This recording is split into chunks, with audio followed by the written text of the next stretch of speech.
AI કોઈ programme કે કોઈ એવી કોઈ કોડિંગ નથી કે જે આપણે શીખી જઈએ અને શીખીને શીખી શકીએ, પણ એઆઈ તમને પોતે જ કંઈક નવું શીખવાડશે કે એનો યુઝ કેમ કરવો.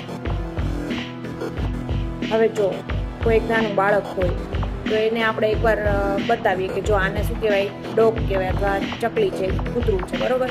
તો એ બીજી વાર એને જોશે, ત્રીજી વાર જોશે, ચોથી વાર જોશે, પછી મનમાં સમજશે કે આ ડોગ જ છે, આ ચકલી જ છે, આ મોર જ છે, બરાબર.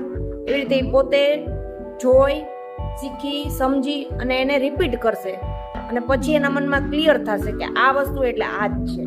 હવે આપણે વારે વારે એને કહીએ કે ભાઈ મને બટેટાનામાંથી બનતા 2-3 શાક આપ, તો એને 2-3 વાર શું બટેટું મળ્યું તો હવે એને ખબર પડી ગઈ કે મારે બટેટાની જ વસ્તુ આપવાની છે. અને રેસિપીઝ દુનિયામાં કેટલા માણસો છે એ બધા રેસિપી જ માંગે છે, તો એને ખબર પડી કે ઓકે આટલા બેઝિક ઇન્ગ્રીડિયન્ટ્સ છે એ એડ કરીશ એટલે આ થશે. તો એઆઈ એટલે કોઈ એવી નવીન વસ્તુ નથી.